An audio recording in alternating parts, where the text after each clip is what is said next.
Good morning and welcome to War Thunder's website. I am Old Dead Man. We've had a bunch of news this week and that have kept us busy keeping up with everything going on. So let's get everybody up to date on what's up.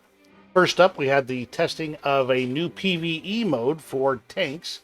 Not like the tank assault mode where you're basically defending a position against waves of tanks, although that is part of it. This one has you actually attack a position, and then you'll need to clear it out of enemies. Then you'll need to move to a new section to clear it out of all enemies, kind of a clearing phase.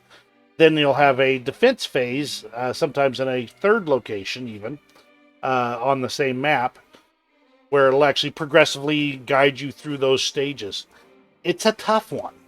I've tried two of the three scenarios and found that the AI is absurdly strong. And in fact, if you aren't in a covered position at certain points, there's one point at which my tank came under fire from no less than 5 enemy positions from nearly across the map because I hadn't slipped behind a building before the game mode changed. It was a slaughter. The AI is very effective, so keep an eye out for that, especially those 75 millimeter recoilless rifle teams. Woo. On the plus side, those they do have SPG positions. Sorry, not SPG. Anti-tank gun positions that are manned and they're easy to machine gun.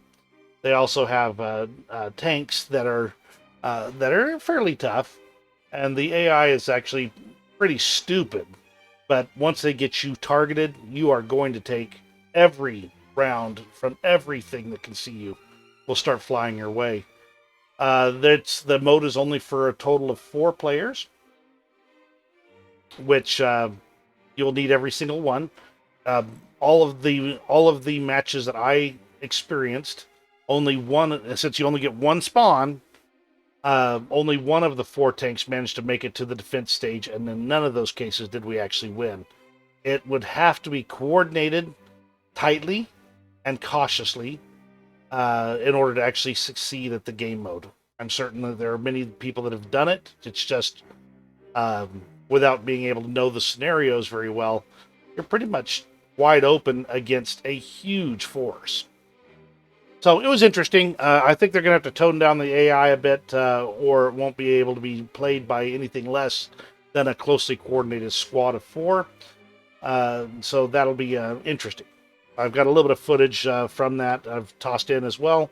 So just, the maps are familiar, but the mode is not. They also, in an unusual move, they actually opened up the dev server to test the new replacement for hull break mechanics. I didn't have a chance to get on there. My time was very limited over this time frame, but they actually opened the dev server for this test, and went through and people could actually test out the changes to HE, heat, HESH, and APHE. As long as it had more than 170 grams, it could actually cause these overpressure effects that they talk about. Now, I've already mentioned the everything about the dev blog on these overpressure effects, and the link will be up. I believe it'll be this corner over here. If not, I will try and mirror my image and make it so this finger's pointing in the right spot. Okay, so that's good there. It was, from what I've heard, it's probably a good experience, but I did not get any footage of the testing itself. All right, let's see. And the third thing is we have a crafting event coming up. Apparently, coming up in April, we're going to be having a new crafting event starting up. Now, I have not been terribly fond of these crafting events because they have been absolute grind fests. And unless you're going to do nothing but play War Thunder for weeks on end, and I mean nothing, you are not going to successfully grind out these vehicles.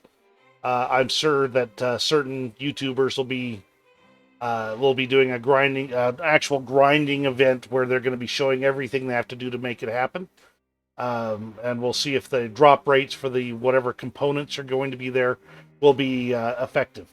One of the prizes for that crafting event was, since we don't have any details on the event itself yet, but one of the prizes will be a Su-76D tank destroyer. It's a light TD with virtually no armor, although it is an enclosed cabin, where pretty much any main caliber round of a low BR, this will be a rank 2 vehicle, will be able to penetrate it and kill it. It is mostly proof against strafing, at least from light machine guns. So there is that, and in most cases that's going to keep you alive. The Su-76 itself is kind of a bit of a questionable little what's it here. It doesn't really bring much to the table, but since it will be at low BR, it should be able to penetrate most everything it faces and kill it. Conversely, everything in its BR and any BR will be able to penetrate it and kill this thing. The Su-76 was one of the experimental TDs that was pulled out of the Gorky automotive plant, or Molotov plant as I found it in my research. There's a great summary of the vehicle here. Let me see if I can find it real fast. Here we go. A third attempt in the same year was the Su-76D. It used the same hull and an American-made GMC diesel engine with a different transmission. The vehicle's drive wheels were in the front. The gun was a 76mm F-34. It was heavier than the 76B at 11.8 tons. And while it was during the trials, it was deemed acceptable, but only under the condition they replaced the engine with a domestically produced one. That was the ZIS-16. Oh, and they had to reduce the mass by a little bit less than a ton. However, the Su-76M was adopted, and really they didn't have any need for it, and the gun was kind of lackluster.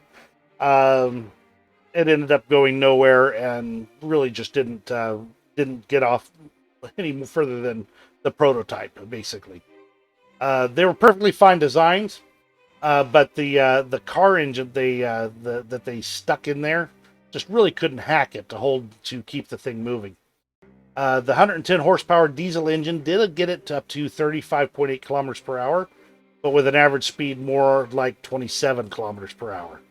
-5 gun depression, 14 degrees elevation, and again, virtually no armor. It just really, it was just a redesign of that was supposed to go on to, I believe it was a T-70 chassis, with that really was just too late for when it was needed.